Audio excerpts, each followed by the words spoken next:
A gente estuda muito assim, qual a melhor forma de fazer o aluno aprender. A gente fez isso muito na universidade e realmente não tem dúvidas que a melhor forma de aprender é ensinando, né? Então assim, podem ter certeza que eu aprendi muito, né, estudando isso daqui para vocês, e vou tentar passar um pouquinho do que eu aprendi, tá?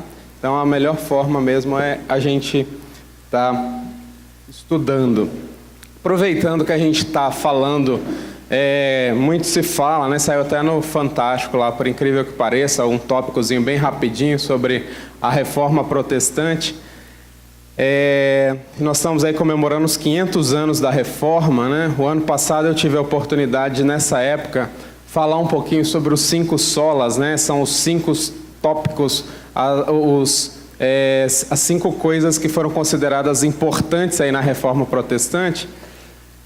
Apesar de os 5 solas, né, de Martinho Lutero e os outros reformadores defenderam, que era voltar para a Bíblia, só a graça de Deus, que a gente não consegue ser salvo pelas obras, que a gente é salvo pela fé, que só por meio de Cristo a gente é salvo e que toda a glória só pode ser dada a Deus. Alguns teólogos, eles trabalham com outros, não 5 solas, mas acham que os 4 princípios que mudaram realmente com a Reforma Protestante seriam esses aqui, que acabam abordando os solas da Reforma, que seria a supremacia da fé sobre as obras, ou seja, a gente não é salvo porque é bonzinho, porque faz o bem, mas é pela fé em Cristo, por meio de Jesus Cristo, é o único mediador, né? Não tem santo, não tem intermediário, é só Jesus que pode nos conduzir ao céu. E um livre exame das Escrituras, ou seja, a Bíblia que só podia ser lida e interpretada por sacerdotes, por pessoas dentro do clero, ela passa a ser liberada, a sua livre exame, não livre interpretação. Você não pode interpretar do jeito que quer, né? Mas a gente pode ler, ter livre acesso à Bíblia, né? E um dos temas, esse que eu marquei em negrito em cima, é exatamente o sacerdócio universal dos crentes, ou seja, a reforma ela veio trazer para a gente uma oportunidade de sermos sacerdotes. Isso é uma coisa que às vezes a gente não compreende, o próprio nome em si já é um nome complexo, sacerdócio universal dos crentes, e a gente acaba às vezes não compreendendo muito bem o que isso significa para a gente. A gente vai começar lendo Isaías, vou pedir para vocês abrirem Isaías 61.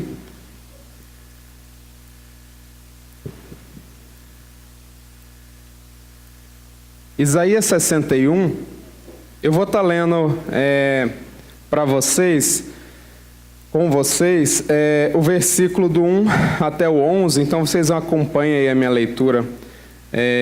Não precisa ler junto, mas acompanhe a leitura, Isaías 61. Fala sobre as boas novas da salvação.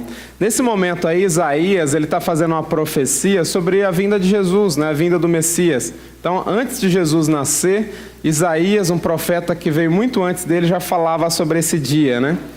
E ele falava não da boca dele, ele falava do Espírito de Deus. Então ele começa assim: o Espírito do Senhor Deus está sobre mim, porque Deus, o Senhor, me ungiu para pregar boas novas aos quebrantados, enviou-me a curar os quebrantados de coração, a proclamar libertação aos cativos e pôr em liberdade os algemados, a apregoar o ano aceitável do Senhor e o dia da vingança do nosso Deus, a consolar todos os que choram e a pôr sobre os que em Sião estão de luto uma coroa em vez de cinzas, óleo de alegria em vez de pranto, veste de louvor em vez de espírito angustiado, a fim de que se chamem carvalhos de justiça plantados pelo Senhor para a sua glória.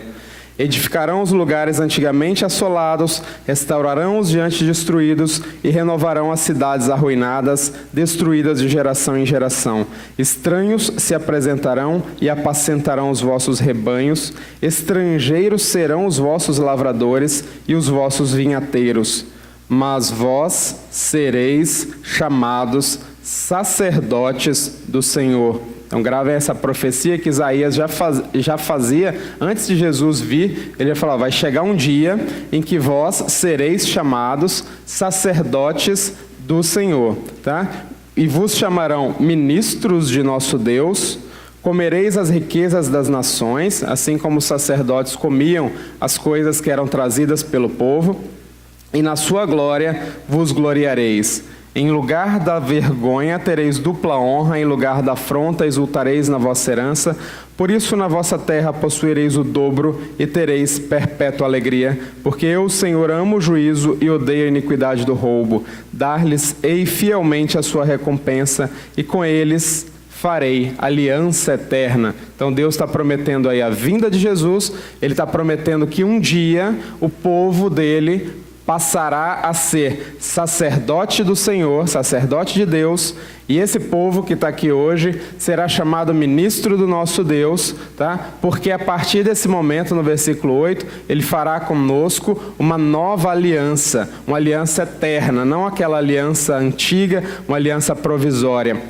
E a nossa posteridade, a sua posteridade, será conhecida entre as nações, os seus descendentes no meio dos povos, todos quantos os virem reconhecerão como família bendita do Senhor. Então hoje todo mundo, no mundo inteiro, você pode perguntar quem são cristãos, e as pessoas sabem quem são esses cristãos, porque a gente é reconhecido como família bendita do Senhor. E regozijar-me-ei muito no Senhor, a minha alma se alegra no meu Deus, porque me cobriu de vestes de salvação, me envolveu com um manto de justiça, como noivo que se adorna de turbante, como noiva que se enfeita, como as suas joias. Ou seja, a gente recebe aí muitos presentes, muitas roupas, e recebe agora o título de sacerdote. Então essa previsão já estava feita de que algum dia Jesus viria e nós nos tornaríamos sacerdotes. Tá? Então guardem essa previsão que Isaías já fazia aí. Se a gente for olhar, já nos livros no Pentateuco, já se falava que algum dia ia vir uma população de sacerdotes, tá?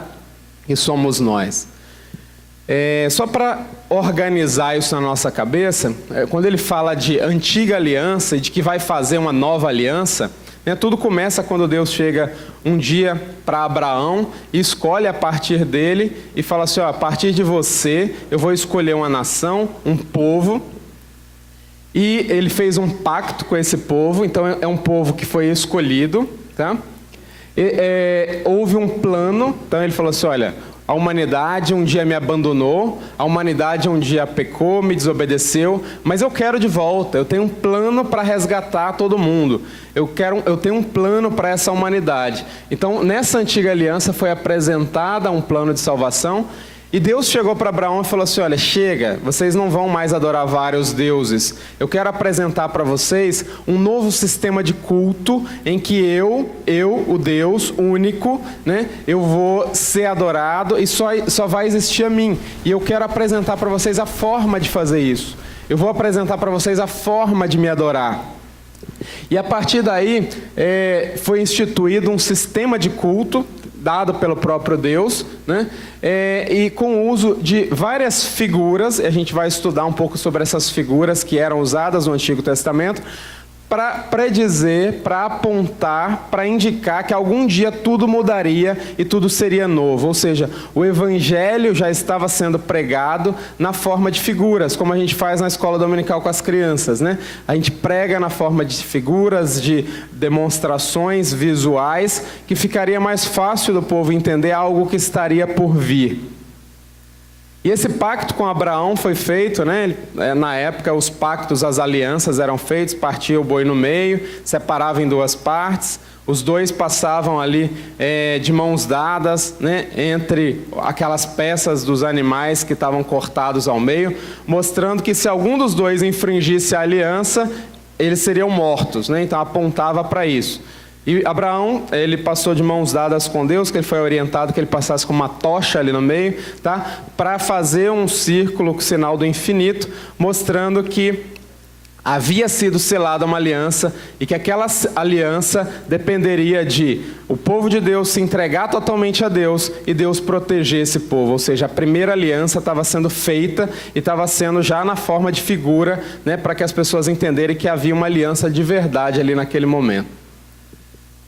E aí, Deus falou assim, olha, vamos fazer um pacto. Abraão aceitou esse pacto, Mas ele falou assim, olha, para me prestar culto, para a gente conversar um com o outro, não vai ser de uma forma simples.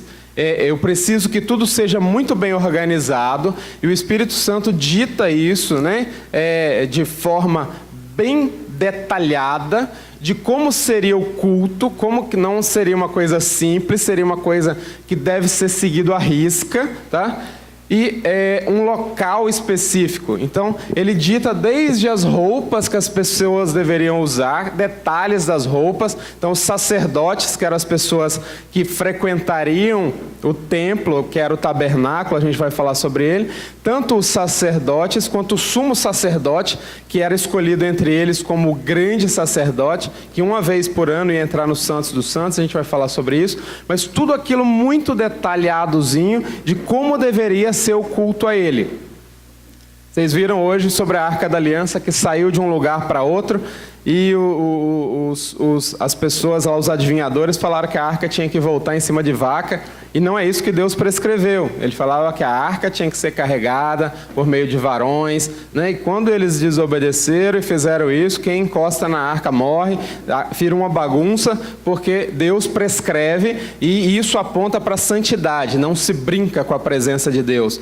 Então, são tipos de que o culto a Deus é uma coisa séria e que a gente não deve brincar com o culto a Deus. Então, ele começa a falar de como vai ser isso, como vai construir o tabernáculo, como vai construir a primeira igreja, se eles vão de uma cidade para outra, né? Eles eram nômades, iam saindo de uma cidade para outra, eles iam ter que carregar, desmontar aquilo tudo, montar tudo de novo. Então, o templo, que naquela época era chamado de tabernáculo, né, porque não tinha parede de tijolo, era a construção que era levantada e abaixada, ele foi tudo prescrito, né? A gente tem essa repetição em Êxodo 25, Êxodo 36, repete isso de novo, Números 28, Levíticos 8, Levíticos 24, todos falam sobre esses detalhes de como era para ser o culto a Deus, tá?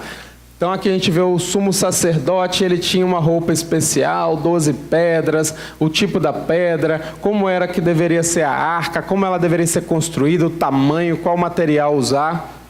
Tudo isso prescrito de forma que o templo, o primeiro templo que Deus orientou para eles, chamado tabernáculo, ele tinha que ter vários objetos sagrados, que eram objetos sagrados mesmo, consagrados a Deus, tá? E esses objetos, eles deveriam estar presentes no templo, tá? A gente tem o altar de bronze, a pia de bronze, o candelabro, a mesa dos pães, a Arca da Aliança. Então a gente vai falar um pouquinho sobre isso detalhado, mas de qualquer forma Deus instituiu uma forma de louvá-lo, uma forma de chegar até ele, e também instituiu um lugar onde ele estaria no meio do povo. Diferente do que acontece hoje, que Deus não fica nessa igreja, né? Deus, ele está dentro da gente pelo Espírito Santo, e atualmente Deus se encontra no tabernáculo celestial, que não é mais aqui dentro da igreja, apesar de muita gente ainda achar que isso daqui é algo sagrado, que Deus está por aqui em forma de fumaça,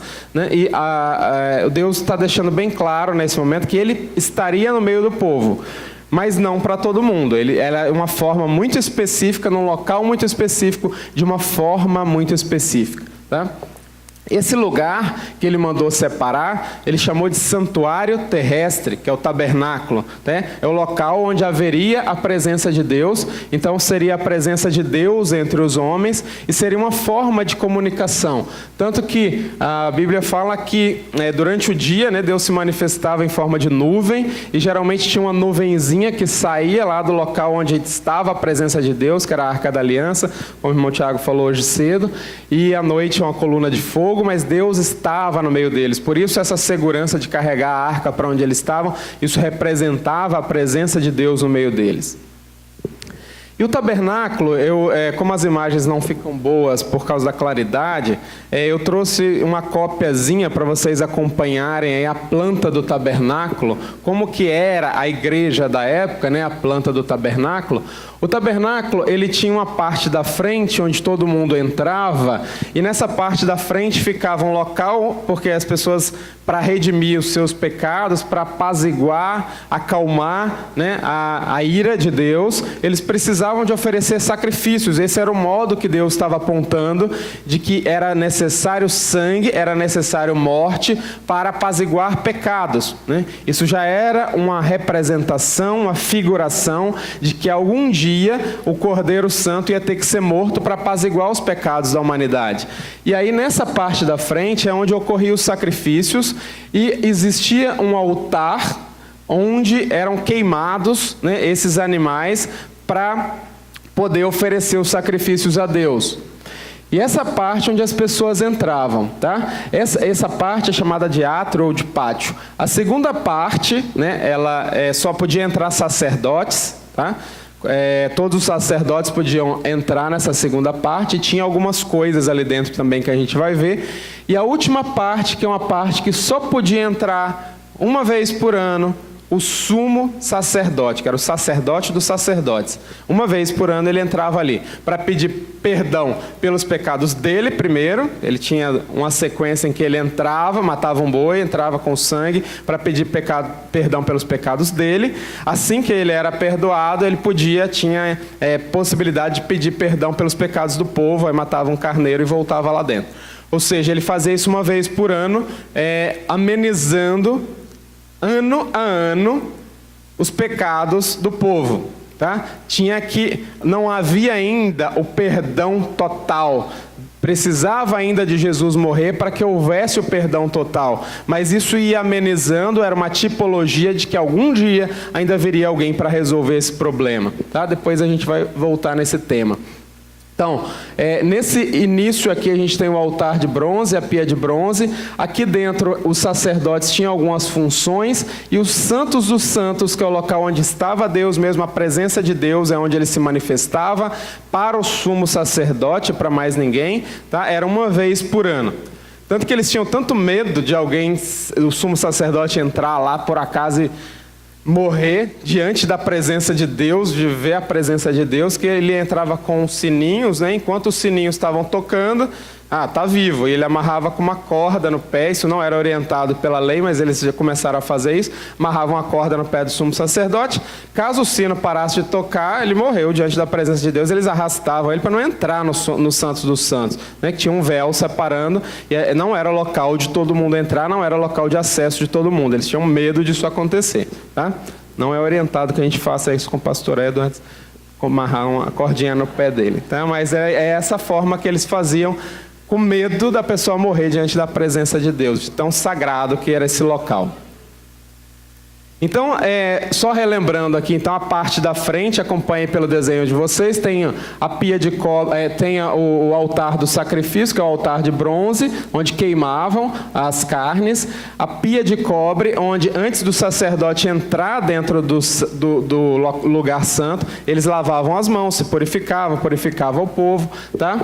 E na parte de dentro, que era o lugar santo, ainda não era o lugar santíssimo, onde estava a presença de Deus, mas era o lugar santo, haviam 3 peças lá dentro, né? Uma ficava à direita, outra à esquerda e outra na frente, logo em frente ao véu, antes de chegar ainda no Santos dos Santos, que era o local sagrado. Então é como se tivesse uma cortina aqui na frente, e daqui para lá fosse o Santos dos Santos, onde ficasse a Arca da Aliança, e aqui na frente ficasse o incensário, de um lado ficasse o candelabro, e do outro lado de lá ficasse a mesa dos pães da proposição. E aí eles tinham algumas coisas, alguns rituais muito prescritos pela Bíblia para cumprir. Um é manter esse candelabro sempre aceso, tá? Os sacerdotes tinham essas funções. Eles tinham que preparar semanalmente os pães, segundo uma fórmula também que foi prescrita pelo Espírito Santo.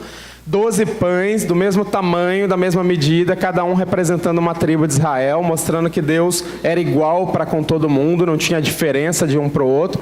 Eles tinham que manter os pães sempre em cima dessa mesinha. E mantinham um incensário na frente, tá? Que eles tinham que queimar incenso também diariamente, diante do véu onde estava a presença de Deus, tá? Aqui não deu para ver bem, mas aqui é um sacerdote, aqui é o véu separando o local onde está a Arca da Aliança e o véu separando o local santo dos santos, ou santíssimo, que era a parte da frente, tá? Então, no santos dos santos, no santíssimo, estava guardada a Arca da Aliança.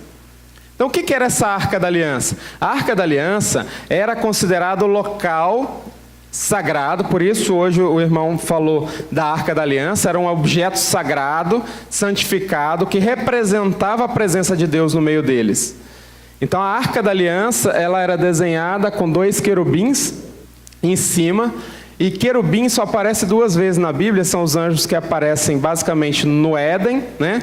Anjos alados mesmo, com asas, e eles apareciam no Éden, depois que eles saíram do Éden, Adão e Eva, eles eram para proteger a glória de Deus, para que eles não voltassem mais lá dentro, e depois eles aparecem numa imagem para Ezequiel também, quando ele vê pessoas aladas diante da presença de Deus, ou seja, eles eram os anjos, os querubins, responsáveis por proteger a glória, o poder de Deus. Então essa era a ideia do querubim, de proteger algo sagrado. Essa tampa da arca era chamada propiciatório. Só a tampa da arca chamava propiciatório. Ou seja, uma vez por ano, o sumo sacerdote entrava lá, aspergia o sangue para pedir perdão pelos pecados dele e pelos pecados do povo, aqui nessa tampa que era o propiciatório. Por isso a Bíblia fala que Jesus é a propiciação pelos nossos pecados. Propiciação é como se fosse moeda de troca. Quando você dá um cheque pré-datado, que o dinheiro vai ser depositado depois, é mais ou menos isso. Todo ano eles iam lá e davam um cheque pré-datado, apontando para que algum dia o dinheiro seria depositado, que era a morte de Jesus, propiciando o pecado de todo o povo, tá? Então, isso daqui apontava já para a morte de Cristo. E dentro dessa arca tinha 3 objetos. A Bíblia falava no Velho Testamento que só tinha a Arca da Aliança.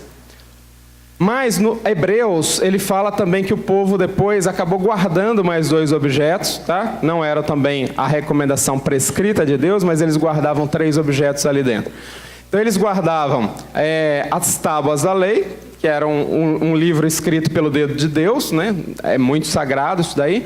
E eles guardavam também a vara de Arão que floresceu. Quando definiram assim, quem vai ser sacerdote? Quem é que vai fazer essa limpeza, essa purificação, trocar os pães? E aí eles pegaram uma vara de um líder da tribo de cada um do povo de Israel e deixaram lá, e no outro dia foi ver a vara da tribo de Levi, que era a vara de Arão, né? Ela floresceu, apareceu flores nela, de amendoeira, mostrando que era a tribo dele que ia fazer esse serviço. Então, eles guardaram também essa vara lá dentro, apontando para sacerdócio, apontando para a tribo que ia prestar o sacerdócio. E guardaram lá dentro também maná do deserto, que era encontrado pela manhã no deserto para eles se alimentarem. Eles guardaram uma porçãozinha dentro de uma vasilha, né, apontando para a provisão de Deus durante o tempo que eles passaram para o deserto. Então, por isso que esse objeto, essa Arca da Aliança, era tão sagrada para eles, porque apontava para a presença de Deus no meio deles, tá? Depois chegou um tempo em que o povo de Deus chegou na terra prometida, né? Então Davi juntou muito dinheiro, também por prescrição do Espírito Santo. É como se fosse assim, agora que vocês têm dinheiro, chega de ficar andando com essa tenda para lá e para cá. Vamos construir um templo sagrado, onde Deus vai estar presente no meio de vocês. Esse templo, né, a orientação é que se construísse o templo de Salomão. Se vocês olharem a planta que está aí com vocês, é muito parecida com o tabernáculo.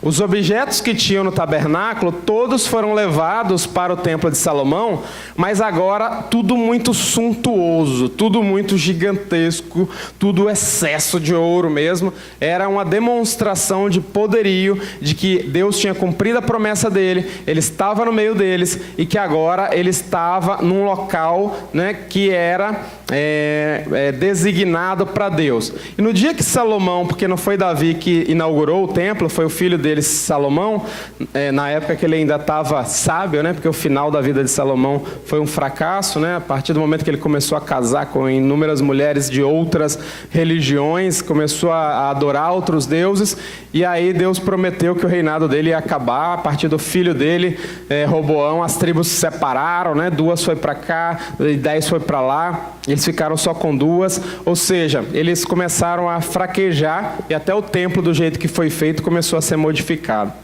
Mas, quando Deus institui o templo, é igual ao tabernáculo, só que agora é o templo de Salomão, é muito mais suntuoso, mas também tem os mesmos atributos e praticamente as mesmas coisas, tá? E a orientação também foi dada por Deus que se tivesse. De forma que no santuário, no templo, né, a gente tinha também um véu, e agora eu não estou falando de qualquer véu, porque o templo de Salomão era gigantesco, né? Hoje a gente tem lá em São Paulo o templo de Salomão construído pelo pessoal da Universal, que foi uma réplica real do que era o templo de Salomão na época. E, para vocês terem uma ideia, as cortinas, esse véu, dava mais ou menos uns 5 andares, uns 18, 20 metros aí de altura, nessas cortinas que separavam o local onde ficava a arca do local onde era o templo normal. Era 12 centímetros de grossura, de espessura nesse véu, tá? Então era uma coisa muito rica, muito gigantesca mesmo, que separava a presença de Deus ainda do povo.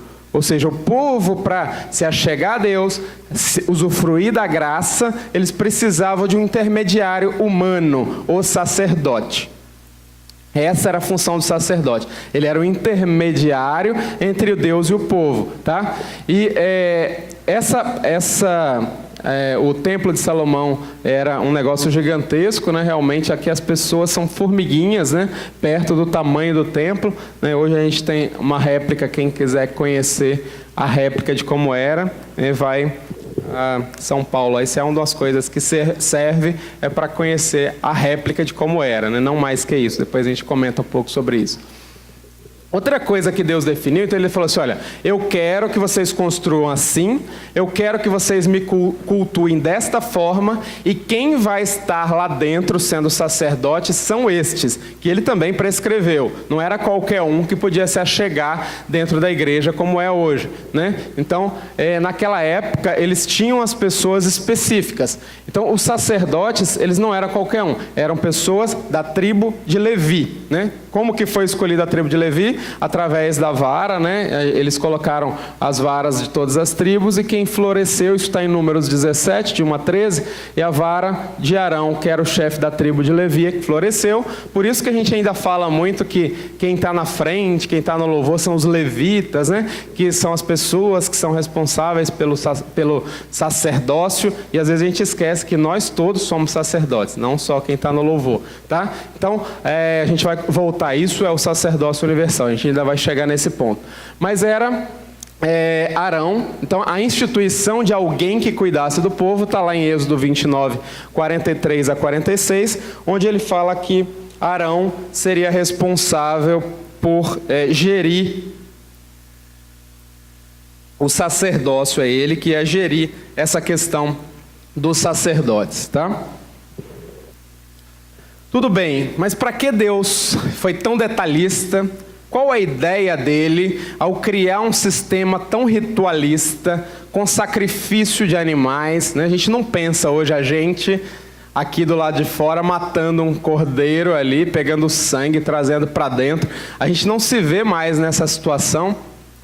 A gente nem é concebível mais nos dias de hoje, né? Primeiro que a gente seria trucidado aí pelo pessoal que protege os animais. Então, hoje não se aceita mais esse tipo de culto, né?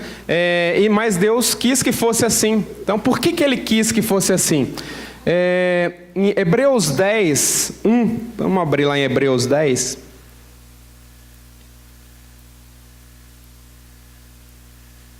Para quem não entende muito bem o que é o livro de Hebreus, o livro de Hebreus é um livro fantástico. Às vezes a gente tem preguiça de ler, porque ele volta nisso aqui tudo, ele é muito ritualista, né? Então ele fala das leis, fala dos profetas.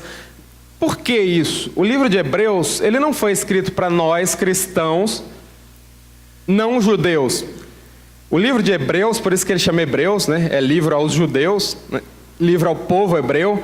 Era, na verdade, um livro que foi escrito para os judeus recém-convertidos. Então, no início do cristianismo, quando Paulo começa a pregar que Jesus era o Messias que estava prometido pelos judeus lá atrás, muitos judeus compreenderam isso e eles acabaram aceitando que realmente esse era o Filho de Deus, esse era Jesus, e eles se converteram ao cristianismo. Só que eles tinham muita dificuldade em largar esses rituais. Eles já estavam acostumados a fazer os rituais. Então, para eles, ser salvo, chegar perto de Deus sem ritual, sem sacerdote, era uma coisa que doía muito, que incomodava muito.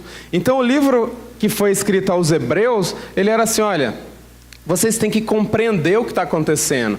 Isso não é dessa forma. Esse ritual, isso não é mais válido. Jesus aboliu esse ritual todo. Então, quando ele fala em Hebreus 10, 1, né, o título é: os sacrifícios antigos eram humanos e transitórios. Ou seja, tudo aquilo que era feito no tabernáculo, no templo, era humano, era transitório. Apaziguava a ira de Deus por um ano e tinha que fazer tudo de novo, né? A expiação feita por Cristo é divina e permanente. Uma vez que Jesus perdoa o seu pecado, ele apaga. Apaga é não se lembrar mais. Às vezes a gente não lança mão, né, dessa glória, né, de falar, olha, perdoa o meu pecado. Deus fala assim, esqueci do seu pecado. E amanhã você fala assim, Deus, sabe aquele pecado? Então, eu ainda não me senti perdoado. Ele fala, que pecado? Né? Porque a gente não consegue entender a grandiosidade que é esquecer-se do seu pecado. Tá? E isso não acontecia no Velho Testamento. Então, Hebreus 10, 1, ele fala assim, ora, visto que a lei, tudo isso que a gente falou, tem sombra. Sombra é algo que vem só mais ou menos demonstrando a forma, mas não é a imagem real, né? Só aponta dos bens vindouros, não a imagem real. Nunca jamais pode tornar perfeitos os ofertantes. Ou seja, por mais que eles fizessem isso, ainda não havia a aniquilação dos pecados, aquilo não era completo, com os mesmos sacrifícios que ano após ano, perpetuamente, eles oferecem. Ou seja, isso tudo que a gente está falando é sombra, é demonstração de algum dia algo real, final, que vai vir. Ou seja, quando Jesus vier, aniquila-se a lei. Ninguém tem mais que cumprir penitência nenhuma, ninguém tem mais que carregar a arca da aliança nas costas, ninguém tem mais que consagrar objetos dentro da igreja, tá? Porque Jesus consegue eliminar tudo isso e acabar com essa lei. Então, a lei, ela tem a sombra dos bens vindouros, não a imagem real das coisas. Então, para que Deus, através do Espírito Santo, orienta tantos detalhes? Qual foi a função disso?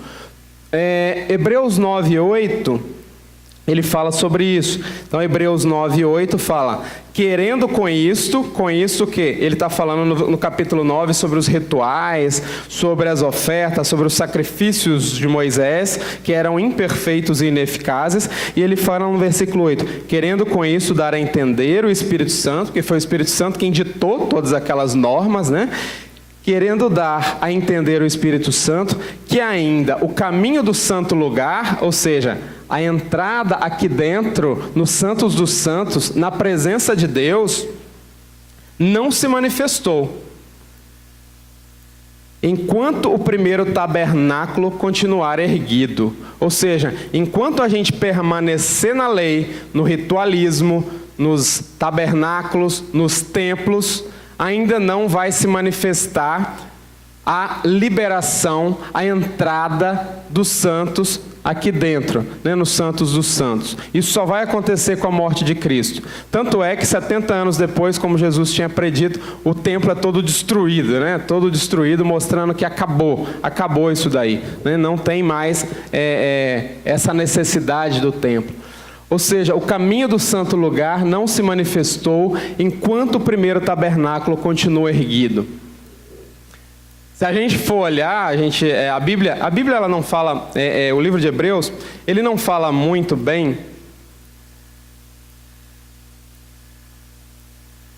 sobre o significado de cada uma dessas coisas. Infelizmente, o autor de Hebreus aqui, eu acho que ele estava com um pouquinho de pressa, às vezes no Hebreus 9:5, ele escreve assim, ó, os querubins da glória, que com a sua sombra cobriam o propiciatório, a tampa da arca, né?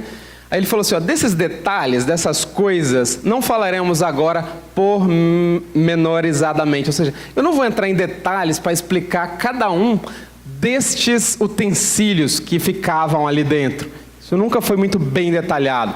A gente sabe, por exemplo, que Jesus se chamou de pão da vida, Jesus se chamou de luz do mundo. Então, assim, todos esses símbolos, candelabro, luz, foram retomados por Jesus. Eu sou a luz do mundo, eu sou o pão da vida, se alguém comer de mim nunca mais terá sede. É Jesus quem trazia a purificação, tá? É Jesus quem se sacrificou como cordeiro, né? João Batista falou, eis o cordeiro de Deus, esse tira o pecado do mundo, esse é o sacrifício final, esse é o sacrifício real e final, tá? Então, Jesus, ele era o sacrifício final, e ele que através dele que a gente é santificado, justificado, purificado, para poder ter acesso aos santos dos santos. Jesus é a luz do mundo, Jesus é o pão da vida, tá? E a arca da aliança, o propiciatório, é o próprio Jesus. É ele quem vai purificar e perdoar o nosso pecado eternamente. Então todos esses símbolos, eles apontavam, eles tipificavam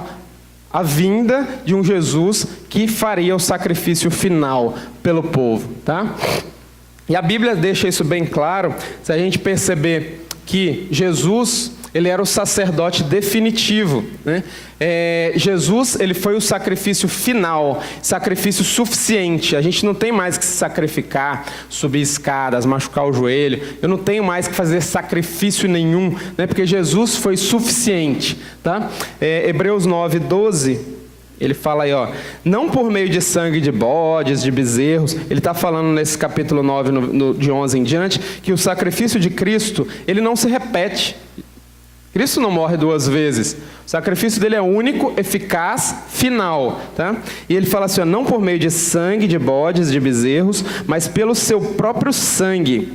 Ele entrou nos santos dos santos, de uma vez por todas, tendo obtida eterna redenção.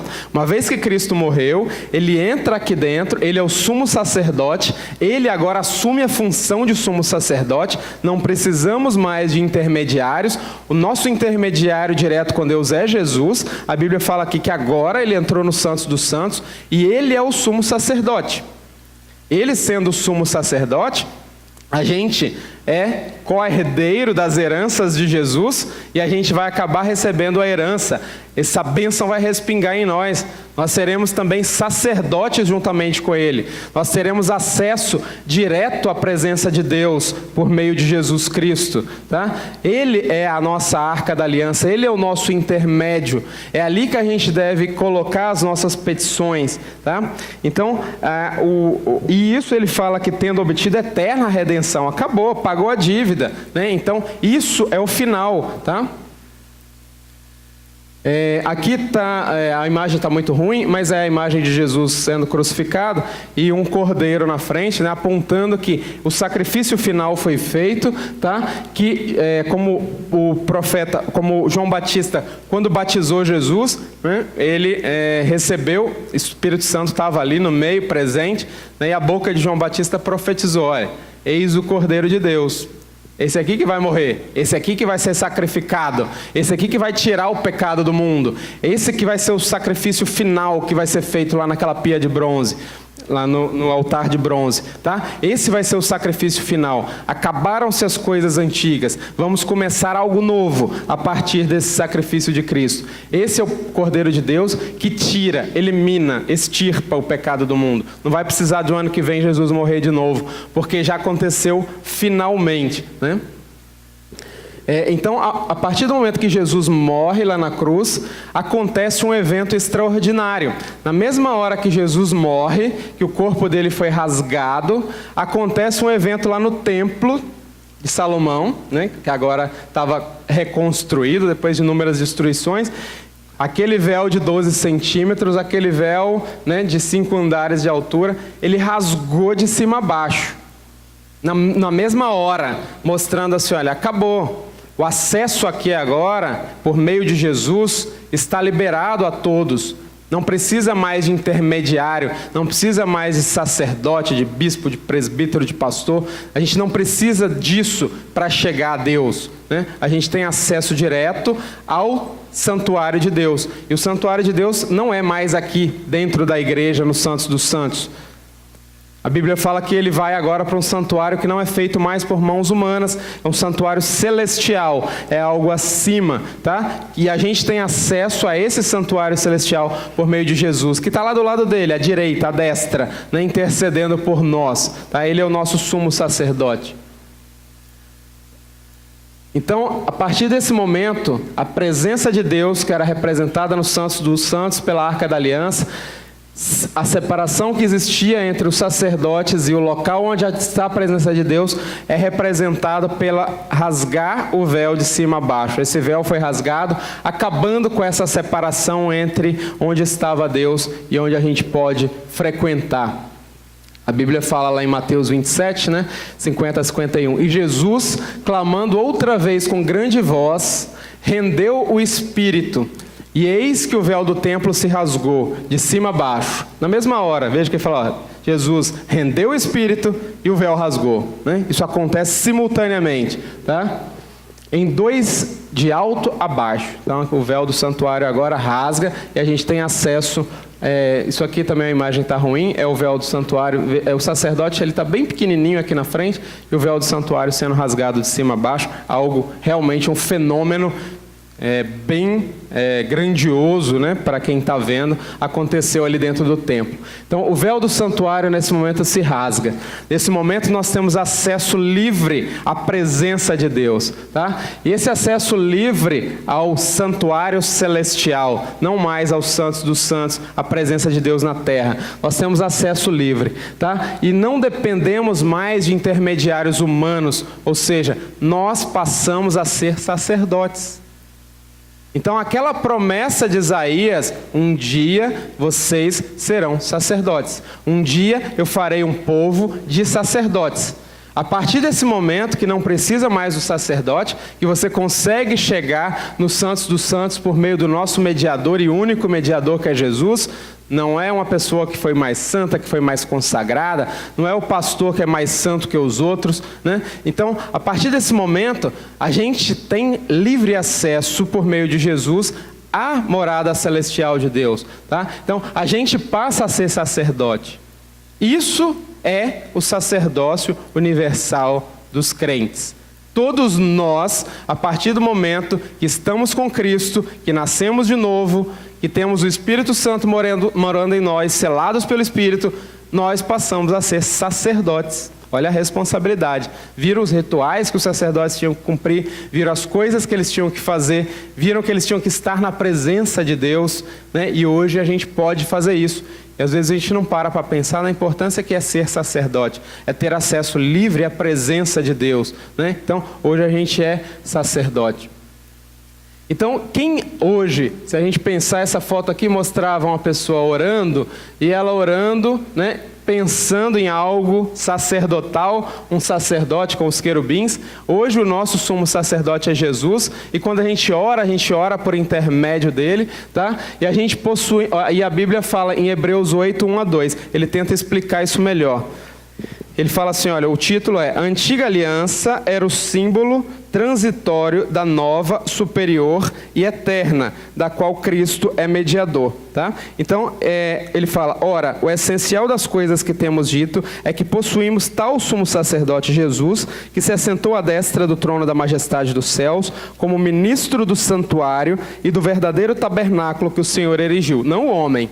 Agora Deus erige um novo tabernáculo, onde ele está e onde temos o sumo sacerdote Jesus, tá? Ele deixa isso bem claro. Para quem que ele está explicando isso? Para os judeus. Ele fala assim, olha, esqueçam, isso aí acabou, a velha aliança acabou, hoje nós temos uma nova aliança. o sacerdócio, intermediários, acabou. Hoje vocês têm acesso a esse trono celestial por meio de Jesus. E o único mediador entre Deus e os homens é Jesus. Tá? Não tem outra possibilidade. Timóteo reforça isso em 1 Timóteo, Paulo escrevendo a Timóteo, né? 1 Timóteo 2,5, ele fala, porque só há um mediador entre Deus e os homens, Cristo Jesus, o homem acabou, não tem mais ninguém. Só ele mesmo é mediador. Não adianta pedir para outra pessoa, para alguém que já faleceu, para alguém que é próximo, para alguém que é querido, não adianta. Jesus é o único mediador. Tá? E aí, é o que eu falei, essa bênção respinga em nós.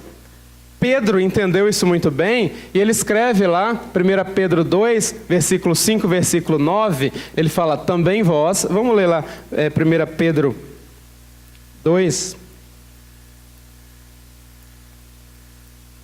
para a gente entender.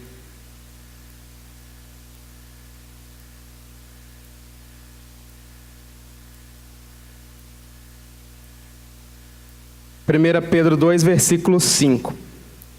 Eu vou começar a ler do 4 aqui, só para vocês entenderem. Ele está falando assim, que os crentes são a casa espiritual de Deus. Tá? Ele fala no 4. Chegando-vos para ele a pedra que vive, né, Jesus, rejeitada pelos homens, mas para com Deus eleita e preciosa, também vós mesmos, como pedras que vivem, vocês também como pedras que vivem, sois edificados casa espiritual, vocês são templo, vocês são tabernáculo, nós somos templo do Espírito Santo, para ser de sacerdócio santo. Agora, por meio de Jesus, vocês são sacerdotes também, tá? Sacerdócio santo. Para quê? Para oferecer sacrifícios, ou seja, vocês são sacerdotes, agora quem oferece sacrifício é a gente. Mas eu não mato mais carneiro, eu ofereço sacrifícios espirituais. Sacrifícios espirituais. Essa é a diferença do nosso sacerdócio agora. Sacrifícios espirituais agradáveis a Deus por intermédio de Jesus, tá? E o 9, ele fala, vós, porém, sois raça eleita. Vocês agora são aquele povo escolhido por Abraão, que demonstrava que Deus escolheu pessoas. Vocês são sacerdócio real, vocês são sacerdotes do rei, tá? Nação santa, povo de propriedade exclusiva de Deus, a fim de quê? Para que você é sacerdote? Para proclamar as virtudes. Sua vida tem que proclamar as virtudes do reino. Sua vida tem que demonstrar sacerdócio. As pessoas olhavam para o sacerdote e falavam pureza, santificação. Então, a vida do crente, ela tem que proclamar isso. Nós temos que ter testemunho, nós temos que falar disso daí. Então, não é ser sacerdote e falar, agora eu tenho acesso à presença de Deus. Então, parece que a gente agora é especial, que a gente é super, acima dos outros. Mas a função do sacerdote nunca era essa, era serviço. Eles iam lá ano a ano pedir pelo povo. A nossa função como intercessor, pedir pelo irmão, pedir pela vida do irmão. Nós somos sacerdotes e podemos fazer isso, tá? Então, sacerdócio santo, sacerdócio real. E nesse momento, a gente está diante de uma nova aliança, não é mais aquela aliança cheia de regras, cheia de lei. Jeremias já previa isso, e ele falava lá em Jeremias 31 a 33, falava assim, que Jeremias já estava prevendo como profeta do Antigo Testamento, ele falava, olha, e firmarei uma nova aliança, vai acabar essa velha aliança, tá? Não conforme a aliança que fiz com seus pais, Abraão, Isaac, Jacó, agora é uma aliança nova. E dos pecados eu jamais me lembrarei. Chega disso de todo ano estar aqui repetindo a mesma coisa, amenizando, apaziguando. Agora a gente vai eliminar tudo. Vai ser final, vai ser terminal. Essa é a nova aliança, onde seu pecado, Deus nunca mais vai se lembrar, tá? E Hebreus 8,13, ele tenta explicar isso para os judeus. Ele falou, acabou. Aquela aliança lá que vocês viviam, não existe mais. Então, agora a gente está diante da nova aliança, tá? Então ele fala assim no 8,13, quando ele diz nova aliança, ele está falando aqui, torna antiquada a primeira, acabou, a primeira está antiga, ela já não existe mais. Aquilo que se torna antiquado e envelhecido, está prestes a desaparecer, acabou a antiga aliança, agora existe uma aliança nova, né? E dessa forma, isso aconteceu, o templo foi completamente destruído 70 anos depois de Cristo, o que estava profetizado por Jesus lá em Lucas 13:35, quando ele falava que o templo seria derrubado. Então agora, a antiga aliança tinha levitas, que eram homens acima de 30 anos, hoje todo mundo pode ser sacerdote. Se vocês lerem lá em Apocalipse 5, de 9 a 10... Abram aí, por favor, Apocalipse 5, de 9 a 10. Ele fala assim, olha, e entoavam um novo cântico, dizendo: digno és de tomar o livro, de abrir os selos, porque foste morto e com teu sangue compraste para Deus os que procedem de toda a tribo. Ou seja, com o sangue de Jesus, comprou todo mundo. E para nosso Deus, Jesus nos constituiu reino e sacerdotes. Então, o sangue de Jesus nos comprou e nos constituiu todo mundo sacerdote. Não é mais só o levita, agora todo mundo é sacerdote. Sacerdócio universal dos crentes, tá? E agora não é mais um homem mediador, nosso mediador é Jesus. Agora eu não preciso mais de rituais e objetos sagrados, né? Agora o nosso culto é a nossa confissão, pedir perdão. O nosso culto é a nossa santificação. Não temos mais rituais que carregar coisas para poder sacrificar, tá? Então Pedro falava isso. Vocês são sacerdócio santo, são sacerdócio real. Todo mundo, sacerdócio universal dos crentes. O grande problema é que todo mundo entendeu isso, os apóstolos entenderam isso muito bem. E acabou essa questão de sacerdote. A igreja primitiva não tinha sacerdote. Eles elegiam os presbíteros para falar, para ajudar, diáconos para ajudar, mas não existia mais alguém que fazia intermédio, que oferecia sacrifício. Isso tinha acabado realmente. Mas isso volta, né? A igreja primitiva, apesar de não ter templos e rituais, o primeiro papa, né, que se consagrou papa, Clemente I, isso 35 anos depois de Cristo, isso é logo depois, quando os primeiros cristãos começaram a espalhar pelo mundo, chegar a Roma, tá? Ele volta ao sacerdote, ele volta a escrever Clemente que não dá, tem que ter sacerdote, tem que ter hierarquia. E ele constitui a igreja apostólica romana, cristã da época, baseada em sacerdotes. A Didaquê, que foi o primeiro catecismo escrito ainda no início do século, ele falava disso já, que ele escreveu uma carta, né, Clemente, para a igreja de Corinto, porque a igreja de Corinto, os presbíteros da igreja, a igreja de Roma tinha mandado alguns bispos para organizar a igreja. E os presbíteros falaram: aqui não. Aqui nós somos sacerdotes, todo mundo, não vai vir esse sacerdote aqui dentro não. E Clemente escreve uma carta para eles lá em Corinto e fala assim: olha, seguinte, tem sacerdote sim, aí nós vamos seguir a hierarquia. E volta essa questão da hierarquia, tá? Inclusive acrescentando a Eucaristia como sacrifício nessa Didaquê. E isso até chegar na Idade Média, 1500 anos depois de Cristo, isso já estava bem estabelecido. Nesse momento, na Idade Média, já tinha um clero bem separado, sacerdotes com poderes especiais. O povo já não se sentia mais na presença de Deus. Só chegava a Deus se chegasse pelo padre, pelo papa, pelo bispo. Então existia uma hierarquia que eles não tinham dúvida que isso acontecia. E aí é que entra a reforma.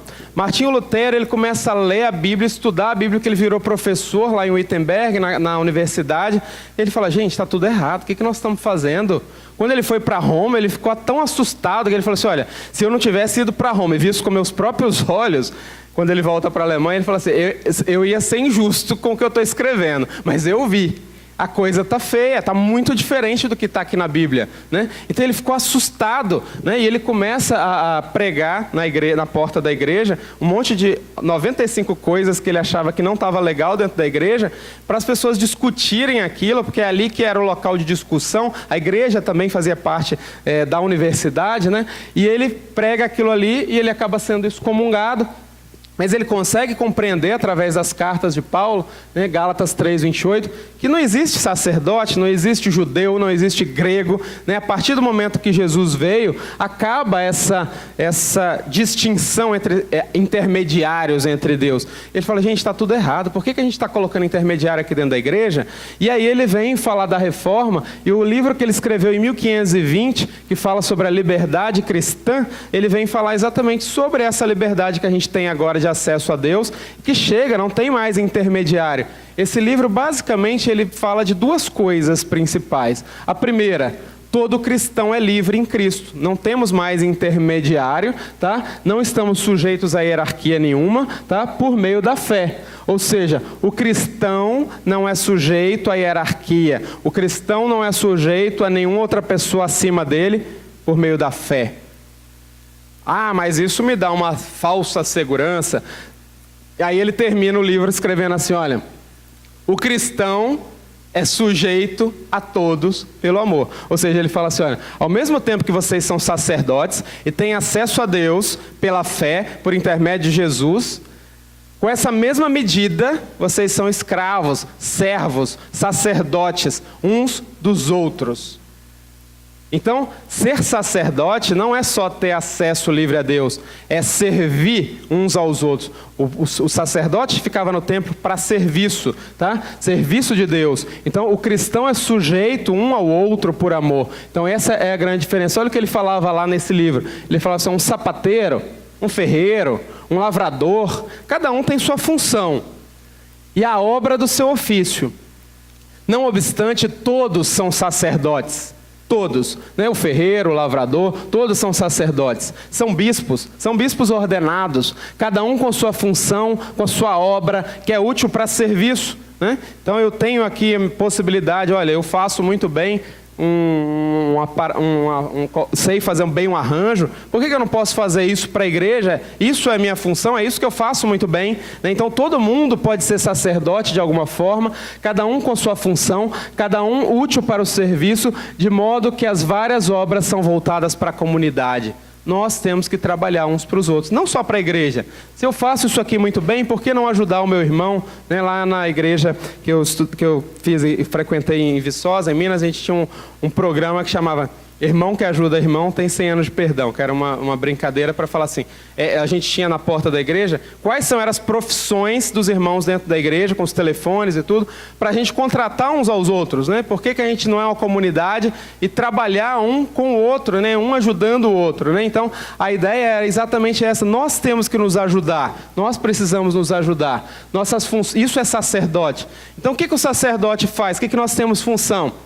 O 1 Pedro 2,5, ele fala assim, olha, vocês são sacerdotes para quê? Não é para ficar na salinha de Deus, vocês são sacerdotes para sacrifícios espirituais, não é mais ritual, tá? São sacrifícios espirituais, adoração, nossa função como sacerdote, como testemunho, 1 Pedro 2,9, proclamar as virtudes, é alguém que olha para você e fala assim, isso é virtude, o que esse cara tem de diferente, o que essa pessoa tem de diferente? Ele está proclamando o reino com testemunho e com a boca, né? E Hebreus 10, 25, ele fala assim, ó, a partir do momento que vocês viram sacerdotes, não deixa de congregar não, estar junto é muito importante, isso também é função sacerdotal, tá? Outra coisa, o que mais a gente pode fazer como sacerdote? Interceder. Lembra que o sacerdote uma vez por ano pedia perdão pelos pecados dele, mas também pelo povo. Então a nossa função como sacerdote é estar pedindo pelo nosso irmão todo dia. Às vezes na igreja a gente faz como Jonas, né? Olha, Deus, vem punir isso aqui, porque isso aqui está horrível. Eu quero ficar aqui assistindo a desgraça dele, porque ele vai, tá? Em vez da gente estar orando, pedindo para Deus ter misericórdia dele, pedindo pelo sangue de Cristo que aquilo ali seja purificado, a gente fica se achando mais santo e fica esperando a desgraça do outro, né? Então, a gente precisa de aprender a ser sacerdote, a interceder, a compartilhar as cargas. E a questão do serviço. Hebreus 10, 24, ele fala dessa questão de um ajudar o outro, um compartilhar com o outro, compartilhar a carga do outro, tá? Então, se algum irmão, Tiago 2,15 fala, se algum irmão estiver nu e com fome, e a gente vai orar por ele, ide em paz, Deus vai te dar alimento. E você não pegar a comida e dar para ele, né? Que adianta isso? Que fé linda é essa que não repercute em obras? Que fé bonita é essa que só fica na igreja, na boca, né? Que fé é essa que não impacta ninguém, que não ajuda ninguém, tá? Então, é isso que Tiago está falando lá. Quem acredita que está com fé e não está fazendo a obra, não está com fé, ele está se enganando, tá? Então, a gente precisa demonstrar o nosso sacerdócio em obras. E aí, para encerrar, às vezes a gente não percebe como dentro da igreja a gente não saiu da antiga aliança ainda. A gente não aceitou o sacrifício de Jesus ainda. Então a gente começa a tratar o pastor como sacerdote, né? O pastor ainda é nosso intermediário. Olha, se o pastor vier aqui orar por essa pessoa aqui no hospital, aí sim vai dar certo. Aí Deus vai ouvir, porque a oração dele é poderosa. Não adianta pedir para o pastor auxiliar, tem que ser o pastor oficial da igreja. Então, às vezes a gente ainda fica com esse conceito de que nós não somos sacerdotes. Que existe alguém mais sacerdote que nós, existe alguém mais poderoso que nós, né? E a gente esquece que por meio de Jesus, você é sacerdote, você tem acesso ao trono celestial de Deus, tá? Então, não existe mais mediador, né? Às vezes a gente trata a igreja, o templo, o púlpito como algo sagrado, né? Fala assim, ó, cuidado aqui, não encosta, mas não pega o templo, ó, carrega com cuidado o púlpito aqui, porque isso é sagrado, isso foi consagrado. Tem igrejas que benze a bateria, né? Joga óleo, não sei o quê, e a gente começa a repetir os rituais da antiga aliança, como se isso não tivesse acabado, como se o sacrifício de Cristo não tivesse sido suficiente. Os estigmas da antiga aliança a gente percebe, às vezes a gente vem para a igreja, entrou dentro da igreja, arrepia, né? Porque agora Deus está aqui, é aqui que Ele vive, aqui no Santos dos Santos, no Santíssimo, né? Esquece que dentro do carro, na minha boca, lá no meu trabalho, eu sou o templo vivo de Deus na nova aliança. Então, Deus não está aqui, Ele está no nosso coração. Se nós estamos reunidos, não tenha dúvida que Ele está em cada um de nós aqui. Ele está aqui no nosso meio, mas Ele não está aqui na frente na forma de fumacinha. Isso aqui não tem nada de sagrado, né? Se isso aqui for destruído de hoje para amanhã, nosso culto continua na nossa casa, na casa do irmão. Nós não precisamos de uma igreja bonita. Isso é confortável, isso é muito bom para o nosso conforto. Nós estamos aguentando aqui 1h30 mais fresquinho aqui, mas isso aqui não é espiritualidade, isso não é sagrado, tá? Deus não mora aqui dentro. A gente não pode tratar o mobiliário da igreja como algo sagrado. Hoje a gente percebe as igrejas vendendo o óleo santo da unção que foi benzido dentro da igreja, a água que foi trazida para dentro da igreja, e como se esses objetos pudessem ter algum valor espiritual como era na antiga aliança. Isso acabou por meio de Jesus. Eu não posso mais confiar em coisas. Às vezes você chega na casa do cristão, está lá o copo d'água em cima da televisão, porque ele está orando com o bispo lá que aquele copo d'água vai beber amanhã e vai curar o diabetes. Então, a pessoa esqueceu que o sacrifício de Jesus já foi suficiente, que acabou o ritual. Não existe mais ritual, não existe mais objeto sagrado. E a gente às vezes ainda trata a oferta como era no Antigo Testamento. É troca com Deus. Então a antiga aliança era troca. Era assim, ó, enquanto vocês permanecerem debaixo da graça, tem bênção.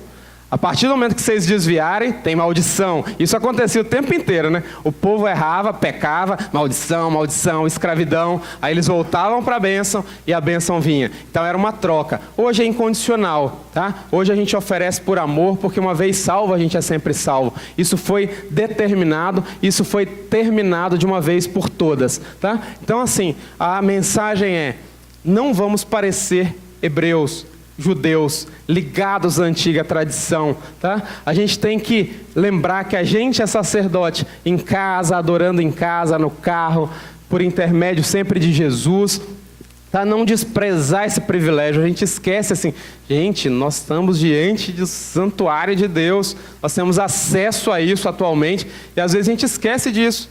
Esquece de orar em casa, de entrar no Santos dos Santos. A gente tem acesso e não entra, né? O povo era louco para entrar no passado, mas era só o sacerdote que entrava. Hoje a gente pode entrar e não acessa essa sala sagrada por meio de Jesus, e não frequenta, e não intercede pelos outros, e não ora. Então eu queria encerrar com esse texto de Hebreus 10.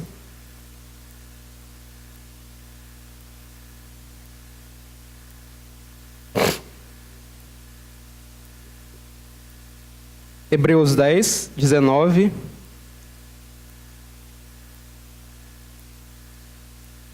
Ao 25.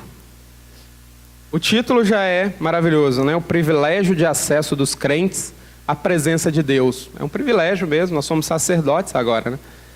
Tendo, pois, irmãos, intrepidez, quer dizer, olha só, vocês agora são atrevidos mesmo, vocês agora têm intrepidez para entrar no Santos dos Santos pelo sangue de Jesus, pelo novo e vivo caminho que Ele nos consagrou pelo véu. O véu foi rasgado, isto é, pela sua carne. A carne de Jesus representava o véu, Ele foi o sacrifício final. E tendo grande sacerdote sobre a casa de Deus, então o santuário de Deus agora celestial, a gente tem um sumo sacerdote lá dentro, aproximemo-nos, chega perto, entra com sincero coração, em plena certeza de fé. É pela fé que você faz isso. Como que eu presto louvor nesse lugar? Tendo o coração purificado, confessando os pecados, coração purificado de má consciência. Por isso, na igreja, a gente começa o nosso culto primeiro pedindo perdão, para depois louvar. A gente precisa se purificar como era a gente é sacerdote. Lava a mão na pia que está lá fora do templo, para poder entrar no Santos dos Santos, né? Então, tem que se purificar antes, purificando-se da má consciência e lavado o corpo com água pura. Guardemos firme a confissão da esperança, sem vacilar, porque aquele que fez essa promessa para a gente da nova aliança é fiel. Consideremos-nos também uns aos outros. Interceda pelo seu irmão, sirva seu irmão para nos estimularmos ao amor e às boas obras. Isso é ser sacerdote. Não deixe de congregar, não deixe de vir à igreja, como é costume de alguns. Antes façamos admoestações, pedidos, orientações, recomendações, conselhos aos irmãos. E tanto mais quando vedes que o dia se aproxima. Ou seja, quanto mais perto tiver a volta, mais faça isso, mais seja sacerdote. Tá bom? Essa palavra, algum irmão tem alguma dúvida de alguma coisa que ficou explanado? Quer fazer alguma pergunta? O pastor poderá responder para vocês. Eu agradeço os irmãos e vamos agradecer a Deus por esse momento aqui. Querido Deus, muito obrigado, Senhor, porque antes de falar ao teu povo, eu sei que o Senhor falou muito a mim, falou ao meu coração. Eu quero pedir a Deus misericórdia, porque diariamente nós temos, ó Deus, abandonado esse privilégio que é estar diante dos santos dos santos. Temos abandonado a nossa função como sacerdotes aqui na igreja, não temos cumprido fielmente aquilo que o Senhor tem trazido para nós. O nosso dom, por mais simples que seja, e não reconhecido no meio, não temos utilizado para a sua glória, não temos utilizado, ó Deus, para louvor ao teu nome, não temos sido sacerdotes fiéis. Tenha misericórdia. Ajuda-nos, ó Deus, a cada dia a compreender a grandiosidade desse privilégio e a utilizar, ó Deus, esse privilégio da melhor forma por meio do nosso sumo sacerdote, Jesus Cristo. Seja louvado pelo sacrifício do teu Filho. Seja louvado pelo teu plano de salvação que nos alcançou. Nós que não éramos judeus, nós que somos gentios, alcançados pela tua graça. Muito obrigado, Senhor. Esteja conosco ainda durante esse dia, continuando a falar o nosso coração no nome de Jesus Cristo. Amém.